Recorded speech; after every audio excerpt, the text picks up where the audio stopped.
Tehreek Insaf chairman Imran Khan के गिरफ्तार करण लाइ लाहौर में पुलिस जो 3 पासनि खां ज़मान पार्क जो घेराव, ज़मान पार्क समेत भरपासे जी बिजली ऐं इंटरनेट सर्विस बंद, कारकुन पारां भञ।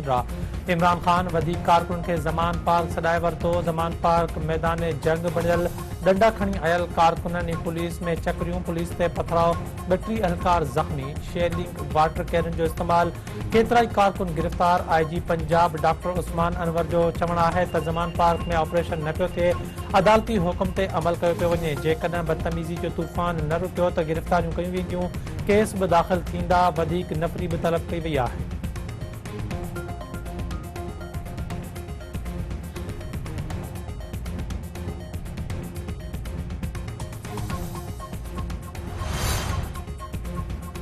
वाज़े तौर ते गिरफ़्तारी जी दावा रुगो हिकु ड्रामो आहे। असल नियत अगवा ऐं क़त्ल जी आहे।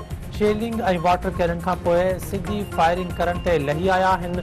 काल शाम मूं ज़मानती बॉन्ड बि फ़राहम कया, पर DIG वसूल करण खां इनकार करे छॾियो। बदनियती ऐं नापाक इरादनि में कंहिं बि क़िस्म जो शक बाक़ी नाहे। तहरीक इंसाफ जे चेयरमैन इमरान खान जो tweet.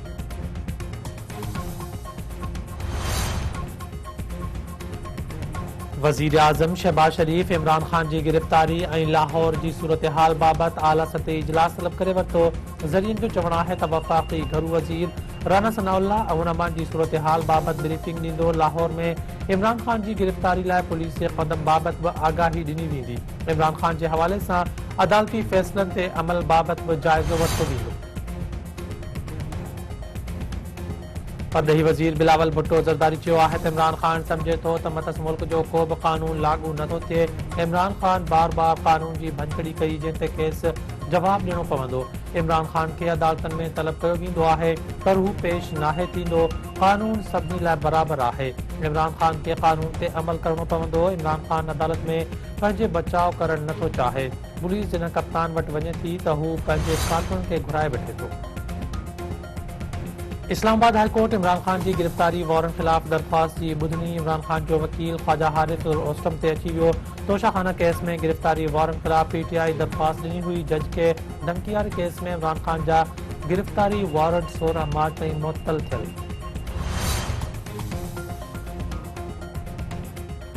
PTI chairman Imran Khan गिरफ़्तारी खां पोइ पार्टी हलाइण लाइ 6 रुकनी कमेटी जोड़े छॾी। शाह महमूद कुरैशी चवणु आहे त वारंट ॾेखारियो। इमरान खान पाण मुरादो गिरफ़्तारी पेश करे सघे थो। हुक्मरान लाश किराइण जी कोशिश करे रहिया आहिनि।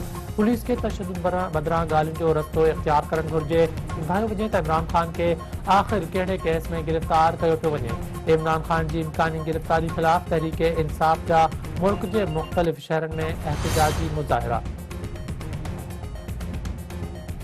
वज़ीर आज़म शहबाज शरीफ़ चयो आहे त चिड़ ॾियारींदड़ रवैये ऐं इम्तियाज़ी सलूक जे ख़ात्मे लाइ पाकिस्तान आलमी बिरादरी सां गॾु आहे। इस्लाम अमुन, भाईचारे ऐं इंसानियत जे एहतराम जो दर्स ॾिए थो।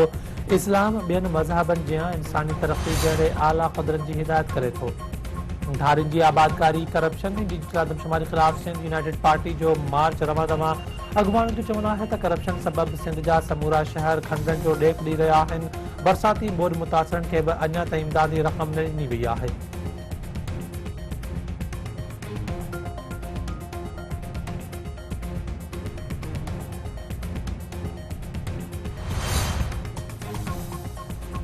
ओबावड़ो वेझो पुलिस ई ॾोहारियुनि में मुक़ाबिलो, ASI शहीद, हिकु ॾोहारी बि मार्जन जा इतला।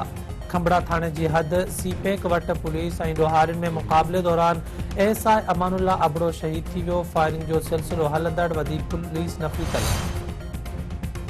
हैदराबाद जे हुसैनाबाद थाणे जी हद में मुबैना पुलिस मुक़ाबिलो, हिकु ॾोहारी मारिजी वियो। पुलिस जो चवणु आहे त लतीफ़ाबाद यूनिट नंबर 4 बागड़ी क़ब्रिस्तान वेझो ॾोहारियुनि सां मुक़ाबिलो थियो। मारिजी वियल जवाबदार जी हिम्मत अली मलाणो जे नाले सां सुञाणप थी आहे।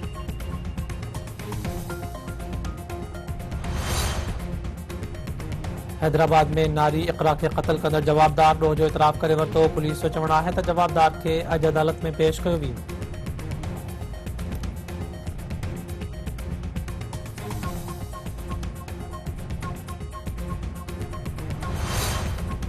ऐं Pakistan super league J play of मरहले में लाहौर कलंदर्स ऐं मुल्तान सुल्तान में मुक़ाबिलो थींदो। खटंदड़ टीम सिधो सौ फाइनल में पहुची वेंदी। हाराईंदड़ टीम जो मुक़ाबिलो एलिमिनेटर जी फातह टीम सां थींदो।